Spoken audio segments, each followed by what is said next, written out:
Welcome to a tale of second chances, bitter betrayal, and calculated revenge. What would you do if you woke up with the memories of a ruined life, right at the exact moment before you made your biggest mistake? For our protagonist, a brilliant designer manipulated by the man she loved, being reborn means one thing: the chance to rewrite her destiny and make those who destroyed her pay. Grab a cup of coffee and settle in. This is a story of taking back control, American style. I had just woken up when Logan Payne handed me the pen. Before me was that familiar prenuptial agreement, the one I signed in my past life, which cost me everything. I had been reborn to the moment just before signing the prenuptial agreement. The memories came flooding back. Logan Payne transferred our assets after marriage. When my design brand was about to launch, he teamed up with Ruby Shaw, stole my core drafts, and accused me of plagiarism. I was ruined, left in debt, and died from a severe illness. My head ached slightly, accompanied by the lingering hatred from my previous life's death. Logan saw me spacing out and urged me, "Aria, sign it. After signing, we'll go down to the courthouse and get our marriage license." He smiled gently, just like when he coaxed me to sign in our past life. Protection.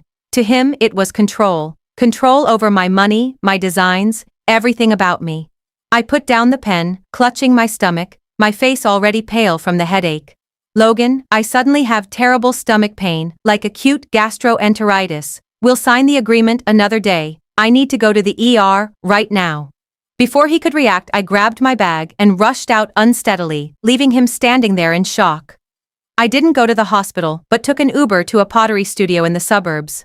Diane Sterling was working on the pottery wheel when she noticed my dazed expression and stopped. "Aria, why do you look so pale? Weren't you supposed to sign the prenuptial agreement today?" I sat down on the low stool beside her, watching the spinning clay. "Diane, I had a nightmare. I dreamed of signing something I shouldn't have, ruining my entire life."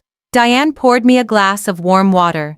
"The dream may be false, but the unease in your heart is real. Marriage is a big deal, and finances are even more important. If you're uncomfortable, don't force yourself." I took a sip of water and nodded. "You're right, I'll leave in a bit. I'm really fortunate to have another chance to start over. Signing that agreement again is absolutely out of the question. Marrying Logan Payne, that's never happening in this lifetime. I'll make sure to settle every single score from the pain of my past life. Logan is a corporate lawyer, and I'm a designer. In my previous life, I was in love with him for 5 years. Just before we were about to get married, he said that in order to better manage our future household, he wanted me to sign a prenuptial agreement. I don't know what kind of spell I was under back then to have obeyed him so blindly. Looking back now, I can't believe I actually agreed to such a ridiculous contract. The agreement was very simple. All income and creative outputs from my studio during the marriage, including my design drafts and brand earnings, would be considered joint property, managed and controlled by him. He said he was a lawyer, so this way he could better protect my hard work. I believed it and signed. I thought marriage meant becoming one entity. How laughable. After signing that agreement in our previous life, we went to get our marriage license. Right outside his law firm, we ran into Ruby Shaw, a woman he fell in love with at first sight. At that time, I only thought of Ruby as just another ordinary client of his firm. A few days later, I saw Ruby again. Logan took me to an art gala, saying he wanted me to network with people in the industry. Ruby also attended. She's a gallery manager and spoke eloquently about art. Logan couldn't take his eyes off her. At the time, I just thought she was impressive and didn't think much of it. After marriage, Logan grew increasingly distant, always claiming to be busy with cases. I was swamped with my own studio and didn't look into it deeply. He started taking an interest in my career, stepping in as both a husband and a legal advisor to manage the finances and oversee the design drafts. After years of hard work, my studio finally created a hit series, preparing to enter international competitions, secure venture capital, and eventually go public. At this critical moment, the core part of my design drafts was leaked and appeared in the work of an emerging designer at Ruby Shaw's gallery. Ruby publicly accused me of plagiarism. Logan expressed deep sorrow and presented fabricated evidence, fake emails, and doctored text messages. With public opinion entirely on their side, I lost the lawsuit. My studio was gone. My reputation was ruined, and I was left with a massive mountain of debt. To make matters worse, the prenuptial agreement was still in place. Logan had long since transferred all our marital assets cleanly, doing it in a perfectly legal manner. I became the one in debt, chased by him for money, left with nothing. My health collapsed. When I was on the verge of death from my illness, Logan showed up. He wasn't there to repent. He came to boast about how he and Ruby stepped on my bones to establish themselves in the art world. He said, "If you had signed the prenuptial agreement just 2 hours later, or if I had met her just 2 hours earlier, I would never have married you," complaining about making Ruby suffer for so long. The two of them took everything from me. Yet he still believed my existence hindered him from giving Ruby the status she deserved. How laughable it is. And how foolish of me to have imagined human nature as fundamentally kind. In my past life, when I closed my eyes and breathed my last, that bone-deep hatred and heart-wrenching pain surged back vividly the moment I was reborn. In this life, I shall grant him his love at first sight. I stayed at Diane's place for an hour before getting up to leave. I took a cab to his law firm. At the corner outside the building, I noticed that in this life, Ruby Shaw appeared an hour earlier than in the previous one. I saw Logan Payne supporting a woman who had accidentally twisted her ankle and stumbled into his arms. She had dressed with extra care today, looking at Logan with just the right mix of fluster and admiration. Logan forgot to let go of her hand, his gaze fixed on her, utterly dazzled. Neither of them bothered to lower their voices as they spoke. Ruby asked with a smile, "With your handsome looks, youthful charm, and remarkable success, Attorney Payne must have quite a few admirers by your side." "Right," Logan smiled very gently. "No, I'm usually quite busy, so I rarely even see my fiancé. It really is rare for us to meet. We were both busy with our own careers during our upward climb, and we had long passed the honeymoon phase. I thought a gentle, steady relationship would be the most enduring." I walked over, pretending I had just arrived. "Logan, I'm fine now. The doctor at the clinic said it was just a cramp." "And who is this?" My tone was calm. Logan suddenly snapped back to reality and hurriedly let go. "Arya. Oh, this is Miss Ruby Shaw, who just returned from studying abroad." "Miss Shaw, this is my fiancé, Arya Jenkins." Ruby looked at me with a polite smile on her face, but I caught a fleeting trace of jealousy and resentment in her eyes. I'm really curious, where does her hatred for me come from? I remember very clearly that at this moment in my previous life, it was when she first met Logan. She quickly concealed it. "Miss Jenkins, hello. I'm really sorry, I just lost my balance." Luckily, Mr. Payne caught me. "Is your foot okay?" I asked. "Logan, let's discuss the agreement another day. Should we take Miss Shaw to the hospital first?" I looked at Logan, testing the waters. A flicker of hesitation crossed Logan's face as he glanced at Ruby, then back at me. Ruby seized the moment to furrow her brows slightly and let out a soft gasp. "Ouch. It does hurt a bit. Sorry to trouble you, Mr. Payne." Logan immediately nodded, looking at me apologetically. "Arya, you see, Miss Shaw is in an inconvenient situation alone. We'll sign the agreement tomorrow. I'll come find you after I drop Miss Shaw off." "All right, go ahead and take Miss Shaw. The agreement isn't urgent." I nodded decisively and turned to leave. From behind came Logan's relieved voice and Ruby's soft words of thanks. In the previous life, there was no scene where Ruby twisted her ankle, and Logan only exchanged a few brief words with her before they headed to the conference room. Has the plot changed slightly since the rebirth? Back at my apartment, I locked the door behind me. Logan's call came in, but I didn't answer.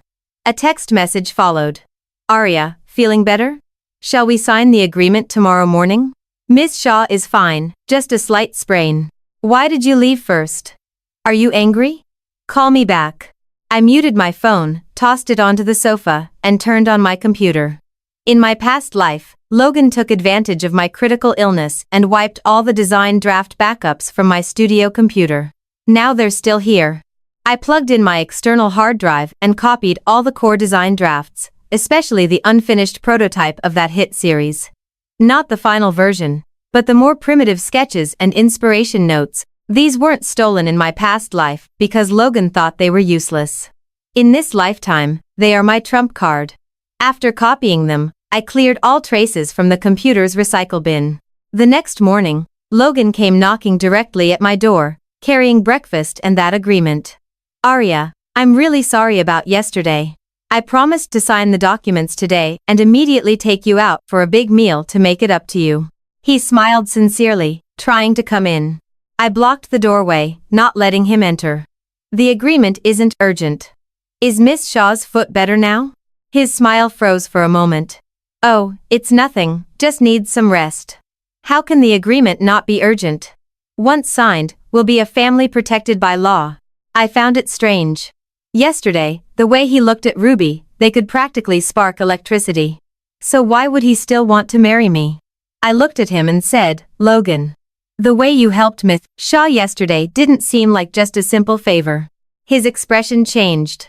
Arya, you've misunderstood. She really lost her balance, and I just happened to steady her. I have no feelings for her. You're the only one in my heart, he said urgently. Is that so? I remained non-committal. Leave the agreement with me. I'll review the terms again. Don't worry, I'll contact you before signing. He was clearly reluctant but still handed the agreement to me. What followed truly amused me. Take a look first. I've made some slight modifications to the agreement. Let's sign it first and we can delay getting the marriage license for a few more days. After all, it's a lifelong commitment. We should pick a perfect day. I took the agreement and skimmed through it quickly. These weren't just slight modifications, they were major changes. He had altered the original clause stating that all income and creative works from my studio during the marriage would be managed and controlled by him. Starting now, my studio would be half owned by him. And the income and creative output would be managed and controlled by him. I chuckled. He was trying to get something for nothing. He wants both my money and the fruits of my labor, yet refuses to marry me. I tucked the agreement away. Logan, I'll review the agreement first. You're right. We should pick a perfect day for the marriage registration. You go ahead to work now. I kicked him out of my small apartment. Now, even seeing him makes me sick. In the afternoon, I went to the newly built condo we hadn't moved into yet. It was a pre-construction property we bought together, just delivered by the developers. In my previous life, I put a lot of thought into decorating it. I didn't reply to any texts, but took an Uber to the new house. The key turned in the lock and the door opened. At a glance, I noticed several designer shopping bags in the corner. They weren't mine. I approached them. The bags contained women's clothing with the tags still attached. A jewelry box was open, revealing a diamond necklace inside. The receipt was visible, the amount glaring. The payer was Logan Payne, dated yesterday afternoon. Yesterday afternoon, he said he would come find me after taking Ruby home. Instead, he went and bought these things. I took out my phone, snapped a photo of the receipt and the items, then put them away. I walked to the master bedroom window.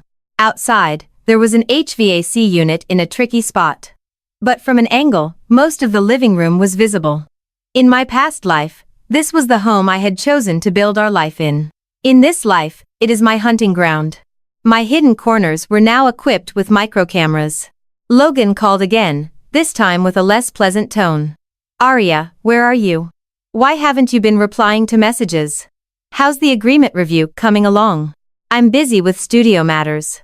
The agreement terms are a bit complicated and need time to review. I looked at the surveillance app I'd just installed on my phone. The image was crystal clear. What's so complicated? It's just a standard template. Would I ever trick you? We're going to spend our lives together.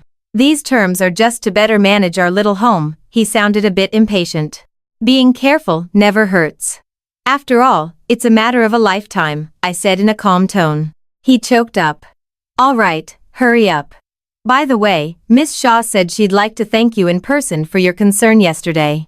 How about dinner together tonight? Ruby Shaw. That was quick. Sure, send me the location. I was curious to see what they were up to.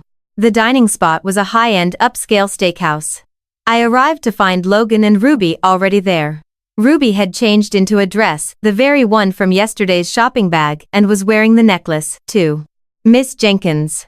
Ruby waved enthusiastically as if we were old friends. Please have a seat. I'm really sorry about yesterday, delaying your contract signing. Logan pulled out the chair for me, and I sat down. It's nothing, Miss Shaw. Is your foot better now? Yes, all better now. Thanks to Logan's care. She naturally called him by his first name and glanced at him. Logan didn't correct her, just smiled. After ordering, Ruby started talking about art and her experiences abroad. Logan listened attentively, occasionally interjecting, and the two of them had great rapport.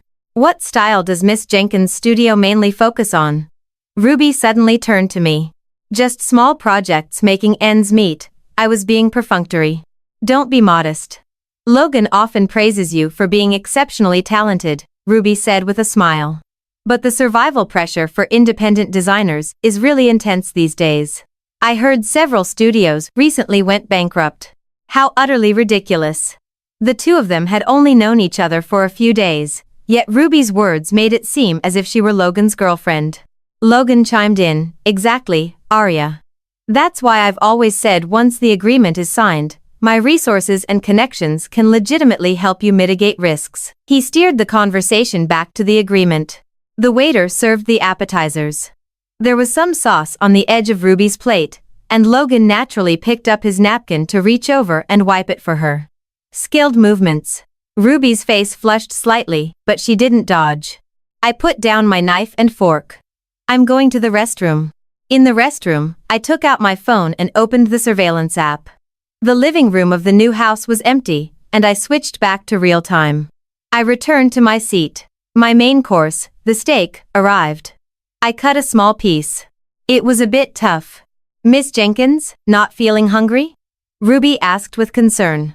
Is the studio too stressful? Logan, you have to help Miss Jenkins. Logan looked at me. Arya. If there's any difficulty, you must speak up. We're in this together. No difficulties. I continued cutting the steak. It's just this steak. Looks fresh, but when you bite into it, you realize it's tough as leather and gets stuck in your teeth. Logan and Ruby's expressions changed upon hearing my words. By the way, I turned to Ruby. That necklace around your neck is truly beautiful, Miss Shaw. Logan has excellent taste. Ruby instinctively covered the necklace and glanced at Logan, looking somewhat flustered. Logan frowned. Arya. What do you mean? That was a gift for Ruby to thank her for helping me connect with a gallery resource. I nodded. Resources are important, and gratitude is due. Using the down payment for our marital home to express it shows even more sincerity. Logan stood up. Arya Jenkins, have you been following me? I looked at him calmly. You left the receipt in the shopping bag. I also have the keys to the new condo. Ruby's face turned pale. Logan's chest heaved as he stared at me, as if seeing me for the first time. After a long pause, he slowly sat down. Arya, are you misunderstanding something? Ruby just came back to the States and has nowhere to stay. Hotels aren't safe. I let her stay temporarily in our new house since it's empty anyway. I replied without hesitation. Sure, it's your house. You decide. Logan and Ruby were both stunned, not expecting me to be so straightforward. However, I added, I don't like others touching my things. I'll come by later to take my design materials. Logan immediately said, no need. I'll keep them safe for you and put them in the guest bedroom. So, he really intended for her to stay in the master bedroom. These two were truly treating me like a fool. I smiled faintly, but said nothing. Logan wasn't entirely wrong. Back then, I had devoted myself entirely to him, and my love-struck mind had turned me into a fool. He just didn't realize that without that rose-tinted filter, my vision was now clear, and my heart unclouded. After dinner, Logan offered to take Ruby back to the house while I said I'd catch a cab first. I went back to my apartment to grab a large suitcase, then headed to the new condo. Upon opening the door and entering, the living room lights were on. Ruby's luggage was already there. Logan was also there, unfolding a simple folding bed in the master bedroom. Seeing me dragging my suitcase in, both of them stopped. I'm here to get my things. I walked straight to the guest bedroom, which was cluttered with some miscellaneous items, along with several boxes of my design books and materials. Logan followed me. Arya, let me help you move. Ruby will only stay for a few days and will move out once she finds a place. I ignored him and started packing books and materials into the box. I worked quickly. Ruby leaned against the master bedroom door frame watching us. She had changed into her loungewear. Miss Jenkins, I'm really sorry for taking over your master suite. I looked at Ruby, unable to hide the triumph in her eyes. I zipped up the suitcase and smiled. By the way, the sheets are new, but whether the person is new or not, who knows? I gave her and Logan a meaningful glance. Ruby blushed, then looked at Logan with a pout. Logan's expression darkened. Aria Jenkins, watch your words. I couldn't be bothered to argue and simply pulled my suitcase to leave. Heavy, but still movable. Aria, Logan called from behind. Let me take you. I didn't turn back, throwing out a reply. No need. Take care of your guest. Walking downstairs, a cold wind blew. My phone vibrated. The monitoring app alerted me. Motion detection warning. I tapped to open the live feed. In the master bedroom, Ruby hugged the new bedsheet, burying her face in it and taking a deep breath. Then she walked to the window, picked up her phone to make a call, a triumphant smile on her face. Logan even gave her the new bedsheet I bought to use. It makes me sick to my stomach just thinking about it. I closed the app and hailed a cab. Back at my apartment, I took a shower. The water was very hot. Lying in bed, I felt no sleepiness at all. I opened my mobile banking app to check the joint account with Logan. The balance had dropped significantly, roughly matching the price of that necklace. I operated my phone and transferred all the money that belonged to me in the joint account to my pre-marriage personal checking account, not leaving a single cent behind. Seeing the successful transfer notification, the frustration in my heart eased a little. Logan called again, and I declined. He texted, Aria, let's talk. There's really nothing between me and Ruby. I can explain about the money. Consider it a loan. I'll definitely pay you back. Have you read the agreement? We need to talk about the future. Future? You're not part of mine. I replied, I've read the agreement. Let's meet at the law firm tomorrow at 3 p.m. to sign it in person. He replied almost instantly. Okay, I'll definitely be there. I put down my phone and closed my eyes. The next day at 3 p.m. in the law firm's conference room, Logan arrived early. Seeing me, he smiled and pulled out a chair. Aria. Let's sit and talk. He pushed 2 copies of the agreement toward me. I picked up the pen, tapped the contents of the agreement with the cap, and let out a cold laugh. Logan, why don't you explain what benefits I can get from this point? Logan poured me a glass of water and pushed it towards me. It's just to make it easier for me to help you plan the studio's business. We're going to spend our lives together. I looked at him. Does this mean that from the moment I sign this agreement, every penny my studio earns will be under your control? Then what about me? What do I get from you? Logan's expression darkened. Aria, how can you think like that? This is for unified planning to reduce risks. I'm a lawyer. Would I ever harm you? I picked up the pen, its tip hovering over the signature line. Logan looked at me, clearly a bit nervous. I suddenly smiled and put down the pen. Forget it. I can't accept this clause. How about we go get our marriage license first? After that, we can sign this agreement, but we must add a line stating that if we ever divorce, this agreement becomes void. No. Logan blurted out. Then, realizing his outburst, he softened his tone. This is a standard template. It can't be changed. Aria. Don't you trust me? Be good. Just sign it first. We should pick a good day to get the license. I pushed the agreement back. Then we can't sign it. Logan stood up, visibly annoyed and embarrassed. Aria Jenkins, are you playing me? I also stood up, brushing off non-existent dust from my clothes. I just don't want to jump into a fire pit. There's no way I'll sign the agreement, and I won't be marrying you either. What did you say? Logan's face turned ashen. I looked into his eyes and said, we're over. I picked up my bag and left. Behind me came the sound of Logan slamming the table in fury. Back at the apartment, my phone was bombarded with missed calls and messages from Logan. Aria Jenkins, are you crazy? Get back here. Who do you think you are? How many days do you think your studio can last without me? Did Ruby say something to you? She's just an outsider. Answer the phone. I blocked his number. I turned on the computer and logged into a secure email account. There was a new email inside from Lucas Hunter. Miss Jenkins, your concept prototype and business proposal have undergone preliminary evaluation and show potential. Please provide more detailed core design ideas and market validation plans. Additionally, fund security is the top priority. We recommend thoroughly investigating the backgrounds of current partners. Best regards, Lucas Hunter. Lucas Hunter, the top-tier venture capitalist. He was the only person in my past life who attempted to help me overturn the plagiarism case, but was blocked by Logan's fabricated evidence. I replied, Mr. Hunter, thank you for the evaluation. The detailed proposal and encrypted core design files will be sent within 24 hours. Issues with existing partners are being addressed to ensure zero risk. Aria Jenkins. The doorbell rang. Ruby Shaw was at the peephole. I opened the door. Ruby was wearing full makeup, but her gaze was hostile. Aria Jenkins, what's going on between you and Logan? Break up? Your chance has come. I turned to close the door. She blocked the door. Don't get too cocky. Do you think tearing up the agreement will make Logan come back to you? He never loved you. I nodded. I know he loves you. Congratulations. Ruby was taken aback by my words, then sneered. Stop pretending to be magnanimous. Logan told me everything. Aren't you just afraid the agreement will screw you over? How petty. Logan was doing you a favor.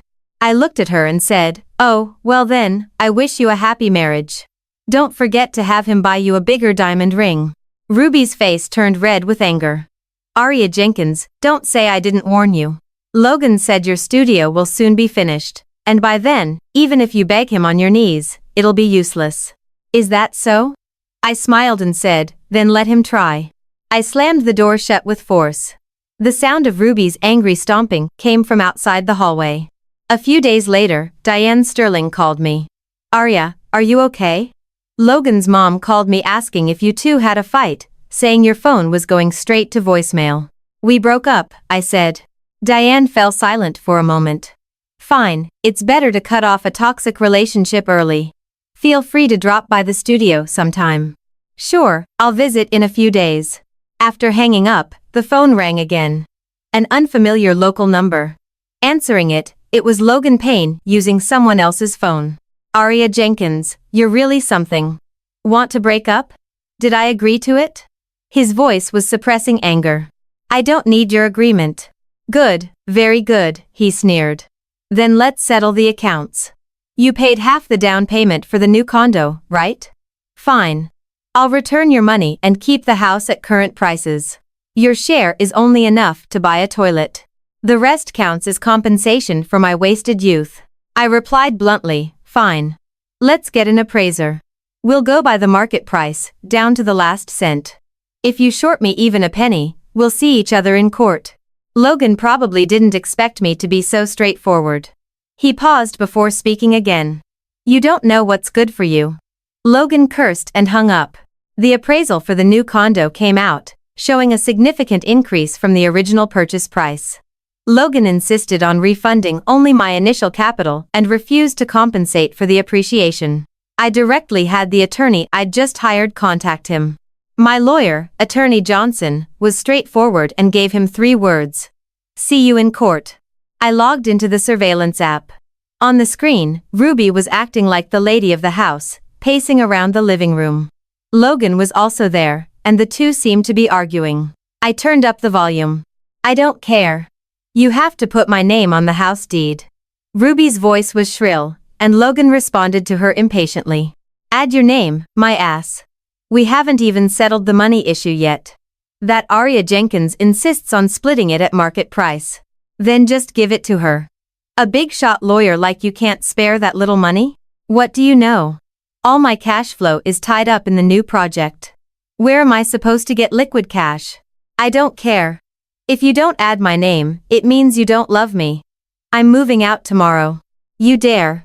Then came shoving and Ruby's cries. I closed the app, having no interest in watching dogs bite dogs. Lucas Hunter was highly efficient. After the second round of communication, he arranged a face-to-face meeting with me. The location was at a coffee shop near his firm. Lucas appeared even more composed in person than in his photos. Miss Jenkins, your proposal is quite unique. He got straight to the point. The integration of traditional craftsmanship with modern design is precisely targeted. As for market validation, the small-scale limited pre-sale trial is cost-effective. I'm interested. I politely replied, thank you, Mr. Hunter, but the risks are also evident. He looked at me and said, you mentioned disputes with existing partners, which could directly impact the project's stability and brand reputation. I need to ensure these risks are completely resolved, or that there are sufficient countermeasures in place before the funds are injected. I opened the iPad I had brought with me, pulled up several documents, and slid it over. This is a threatening letter from attorney Logan Payne regarding the division of the marital home, implying that if I don't compromise, it will damage my studio's reputation. This is a clip from the surveillance footage inside the new home yesterday. I opened a silent video where Logan and Ruby were engaged in a heated argument. Additionally, in the new home where Ruby Shaw currently resides, there are some discarded design drafts from my studio that she may have accessed, potentially involving core concepts. I've consulted a lawyer about this, and I'm preparing to file a report with the police for suspected trade secret infringement. Lucas quickly scanned through. I continued speaking. Eliminating risks takes time, but countermeasures are already prepared. If they dare to touch these, it will be the bullets we fire back. It won't affect the new brand. Lucas looked at the bullets I mentioned, lightly tapping his fingers on the table a few times. Then he reached out his hand. Miss Jenkins, it's a pleasure working with you. My team will send you the specific terms and funding plan as soon as possible. Stepping out of the cafe, the sunlight was a bit harsh. My phone vibrated. A colleague from Logan's law firm, also somewhat of an acquaintance. Logan likely wanted a familiar face to handle this, and I'll give him that courtesy.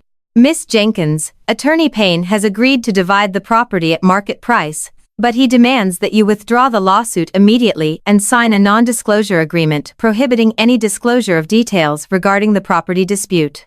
It seems Logan found out about my police report consultation move. He's scared. I scoffed and said, fine, tell him to prepare the money. Once the funds are wire transferred, I'll sign the agreement. After hanging up, I called my lawyer, Attorney Johnson. Logan Payne has softened his stance. Market price. And no signing of anything until the money clears the account. Also, help me check if Logan is in urgent need of cash flow recently. An hour later, Attorney Johnson called back. Found out Logan's personal accounts have seen significant outflows suspected to be invested in an art investment fund. The fund manager is Mark, who has a questionable track record. Also, he took out a second mortgage on his condo to secure a loan, which was also poured into that fund. His cash flow is very tight right now. Mortgaged his condo to fill that hole? I laughed. Got it. Keep a close eye on him for the money transfer. The money arrived. A large sum. Logan and I signed the division agreement and the NDA at the lawyer's office, not exchanging a single word the entire time. After signing, he glared at me and said through gritted teeth, Aria Jenkins, you're ruthless. Likewise, I said, putting away my copy of the paperwork. Don't think you've won, just because you got the money, he lowered his voice. Your studio and that so-called new brand of yours. Just you wait. I stood up and smiled contemptuously. All right, I'll wait and see what other brilliant moves you have up your sleeve, Attorney Payne.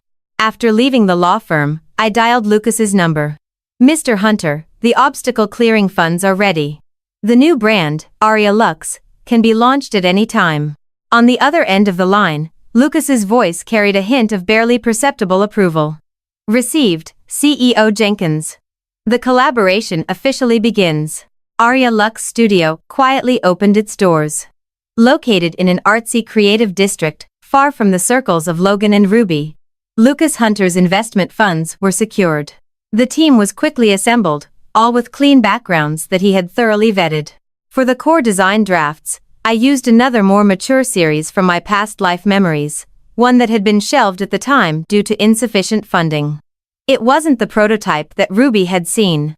The secret pre-sale received a great response, recouping some of the funds. The mobile monitoring app kept popping up with frequent alerts.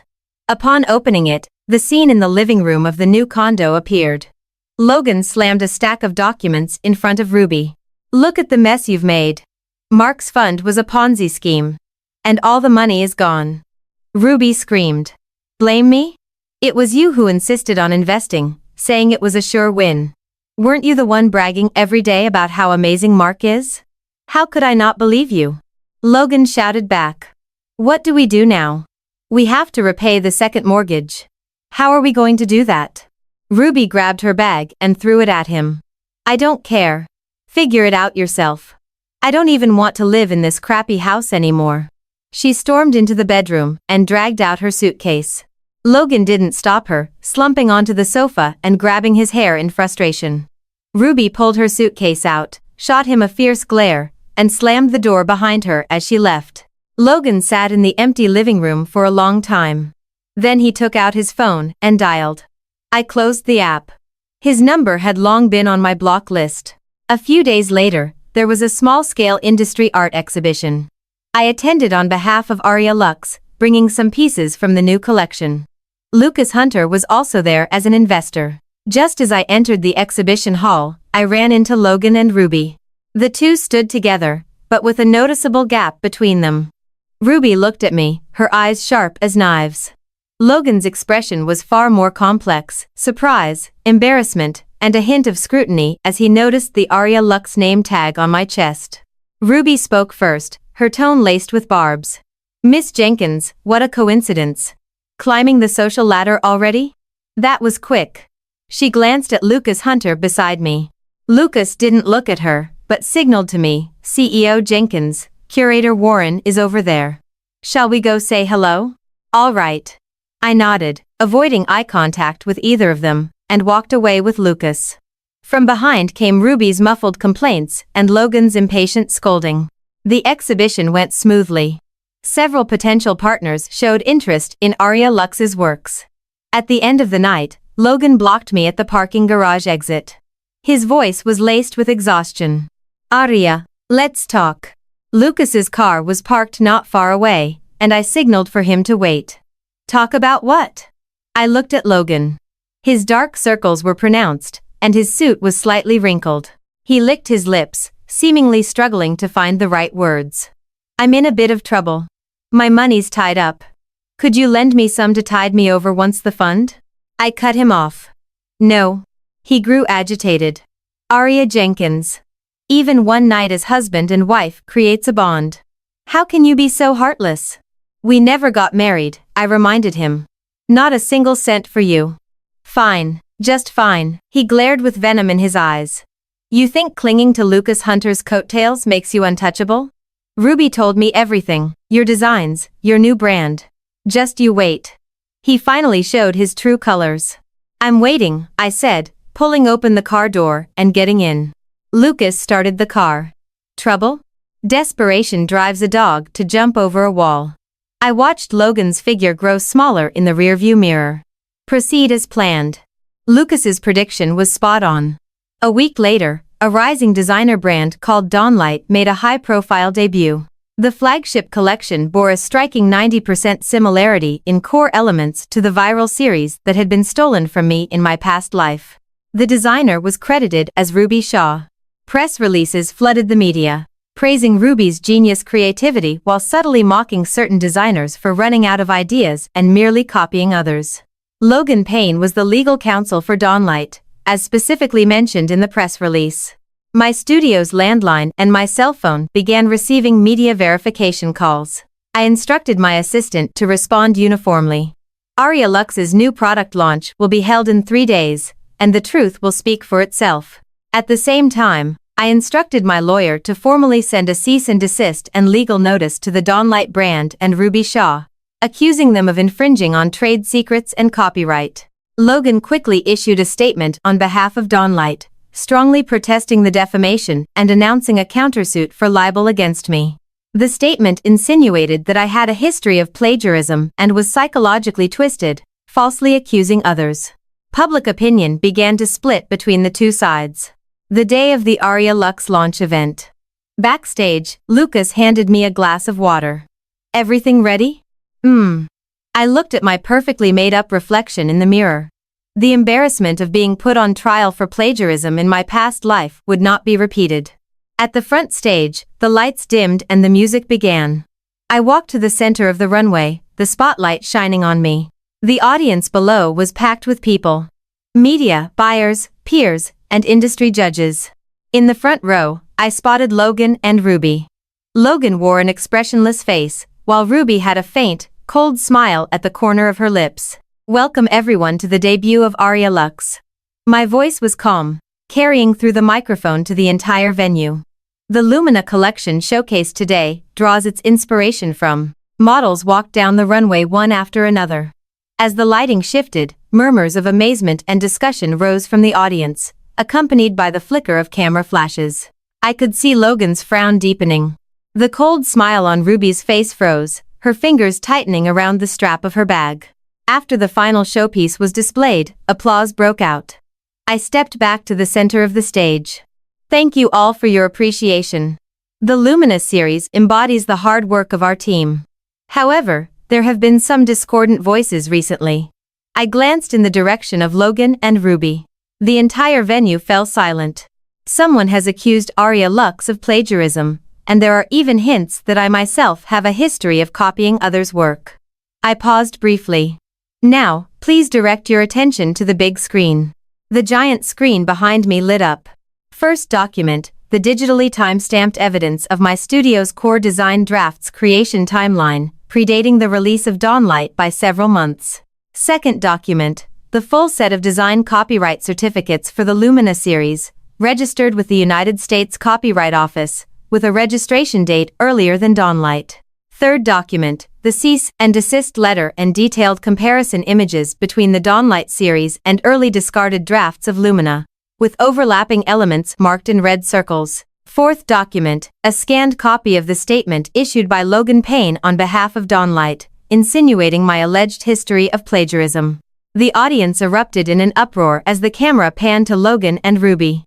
Logan's face froze. Ruby stood up to defend herself. It's fake. All fake. Aria Jenkins, you fabricated this. I ignored her and continued with my presentation. The large screen switched scenes, playing a segment of surveillance footage. It was a scene that occurred several months ago in the living room of that pre-construction condo. In the footage, Ruby is alone. She furtively rummages through the remaining boxes in the guest bedroom, pulls out a stack of blueprints, quickly takes photos with her iPhone, and then stuffs the blueprints back in place. The camera zoomed in, clearly showing the content of the photo on her phone screen along with the time it was taken. The time was long before the release of Dawnlight, even before the establishment of Aria Lux. Logan sat motionless in his chair, his face drained of color. He stared at the image of Ruby secretly photographing the design drafts on the screen as if all his strength had been sapped away. I picked up the microphone. The aforementioned evidence has been simultaneously submitted to the police and the district attorney's office. For the plagiarists and malicious framers, Aria Lux will pursue all legal liabilities. This concludes the press conference. Thank you all for bearing witness. The lights brightened, and the audience fell into a brief silence before erupting into applause and loud murmurs.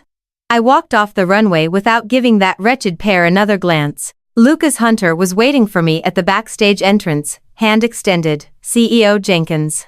Well done. I high-fived him. Just the first step. On the day the press conference ended, Logan called Attorney Johnson seeking negotiations. Following my instructions, Attorney Johnson replied, "No discussion. Wait for the court's verdict." Public opinion online completely reversed. Dawnlight was criticized to the point of being boycotted. Ruby's image as a genius designer collapsed entirely. Logan, as an attorney who knowingly broke the law and abetted wrongdoing, completely ruined his reputation. The comment section on his law firm's official website was flooded with criticism and had to be shut down. Several corporate clients that previously had business dealings with Logan sent termination notices to end their retainers. A few days later, the police came to their door and took Ruby away. The charges were suspicion of trade secret infringement and corporate sabotage. Logan, as a suspected accomplice, was also brought in for questioning by the DA. I was notified to cooperate as the victim. In the precinct hallway, I ran into Logan, who had just finished giving his statement.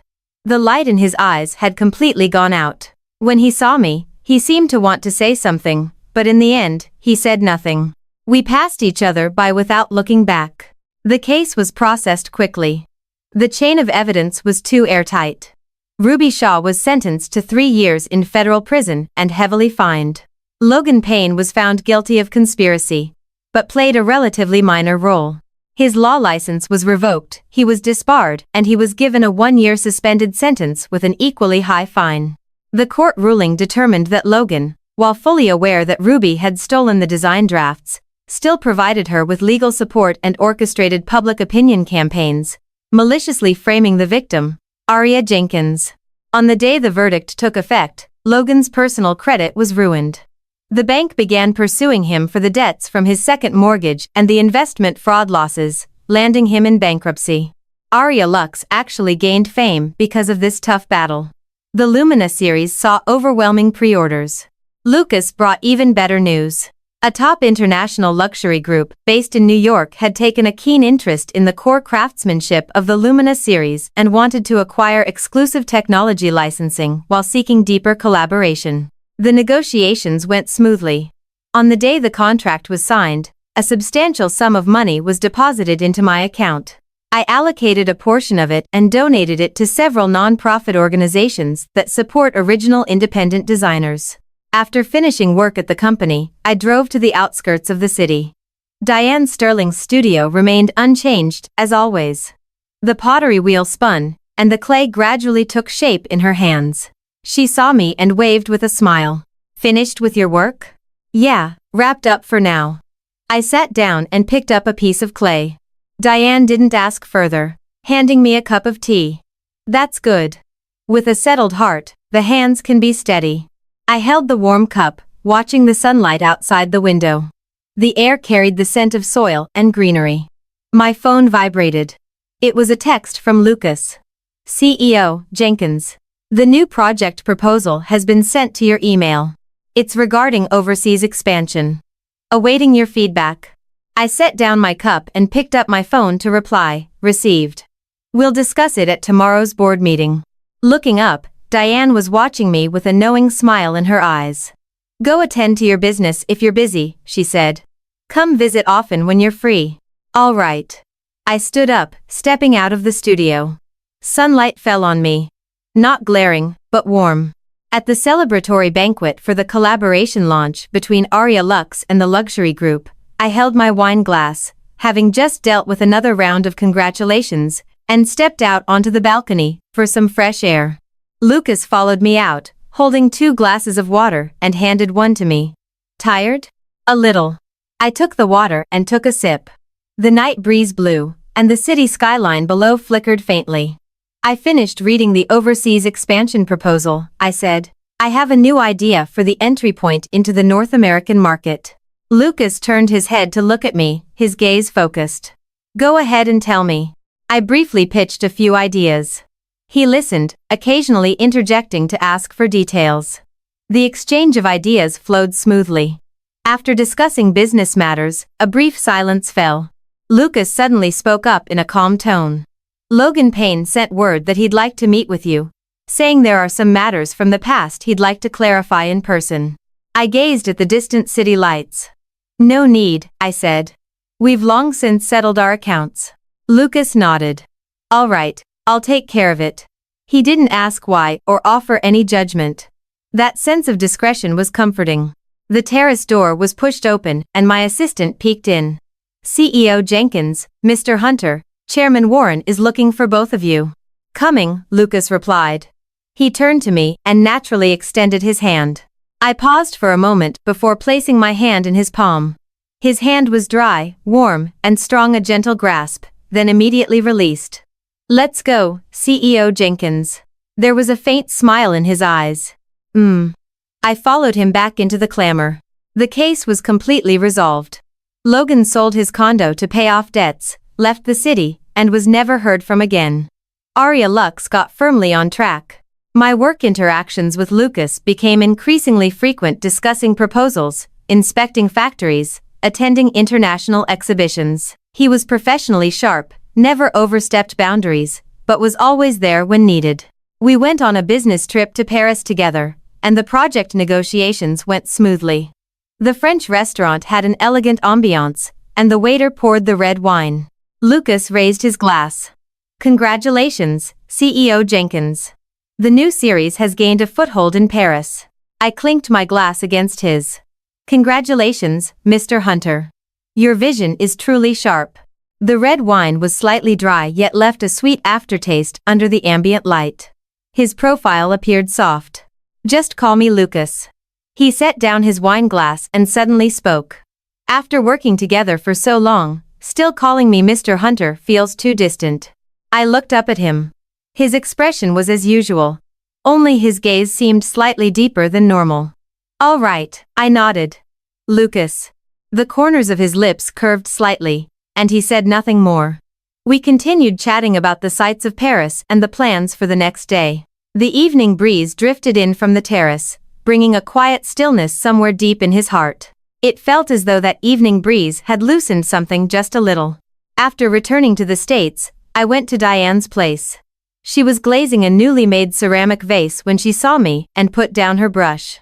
You look well, she observed me. Have you completely removed that thorn in your heart? It's completely removed, I replied, sitting down to help her mix the glaze. Diane wiped her hands and asked casually, So, have you thought about planting something new in the empty space in your heart? I didn't stop what I was doing. Let fate decide. For now, this is fine. Diane smiled. It should be quite good. With a smooth career and always having a reliable person by your side to discuss things with. I didn't respond, handing her the prepared glaze instead. Sunlight streamed through the window, casting a shimmering glow on the still wet glaze. By year-end, after the company's lively annual holiday party, all the employees had dispersed. I stayed in the office to watch the first sunrise of the new year. A knock sounded at the door, and Lucas stood there holding 2 cups of hot coffee. He walked in and handed me one. Knew you'd still be here. We stood side by side in front of the floor-to-ceiling windows, watching the faint glow of dawn break over the distant horizon as golden light slowly rose from the edge of the earth. Gazing out the window, he said, Aria, Happy New Year. Happy New Year, Lucas. I took a sip of coffee, warmth spreading from my palms to the depths of my heart. After a moment of silence, he spoke. For the New Year's plan, I want to personally make a trip. The South American market has great potential, too. It'll probably take about half a month. I turned to look at him. I'll go with you.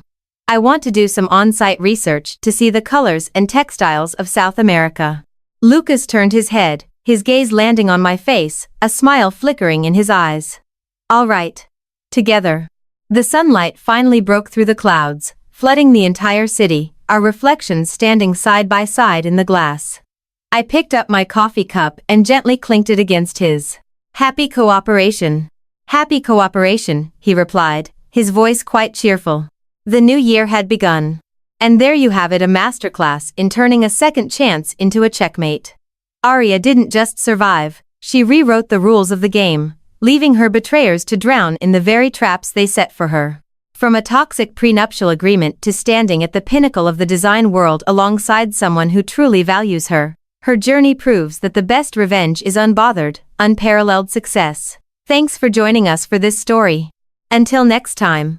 Always read the fine print. And never underestimate a woman with nothing to lose and a whole new life to win.